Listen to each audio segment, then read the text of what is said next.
Hi, I'm Derek B., editor of the Peru Tribune, back with you today for another edition of Tomorrow's News, our daily video feature in which we tell you a little bit about what to expect in the next day's newspaper. Today is Tuesday, April 22nd, 2014, so I'll be telling you what you can read in the Wednesday, April 23rd print edition of the Peru Tribune, or online tonight at perutribune.com.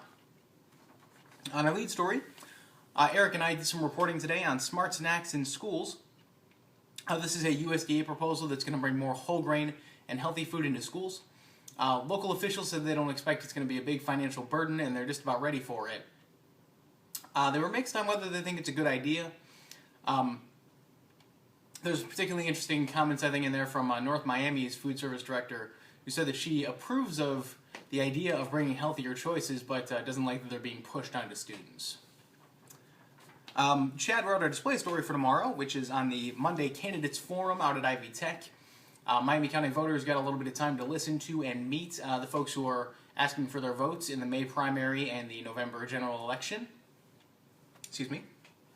Chad focused on the general election race for sheriff, where James White Jr. is looking to be the Democratic nominee against incumbent Sheriff Tim Miller. They both had some interesting stuff to say about why they're qualified for the position, so I hope you'll check that out. Also on A1, Eric had a profile for us of Charles Wagner, the outgoing Peru Public Library director. We're sad to see him go. He's been there for 41 years, and he's retiring at the end of April. There will be an open house for him Friday night from 6 to 8. Also on A1, I did a brief on a drug arrest. A woman out of Macy was arrested on possession of marijuana and methamphetamine. There are expected to be more arrests yet in that case, so we will be tracking it for you.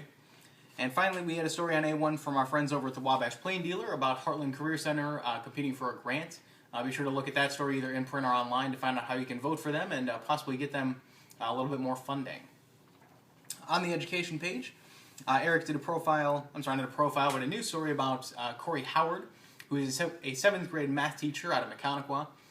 He was one of 40 teachers in the country selected to go to a workshop to help him learn a little bit more about STEM, which is science, technology, engineering, and math teaching, which Mechaniqua Middle School has really embraced. Finally, on the sports page, we had two stories from Nick Roby. First is a recap of the North Miami Peru battle, the softball game on Monday night. The undefeated teams were pitted against each other. And Nick also had a roundup of some other Monday night events. A lot of sports going on. Really excited to see the spring season happening now in earnest. As always, you can find all of those stories in tomorrow's print edition of the Peru Tribune and online tonight at perutribune.com.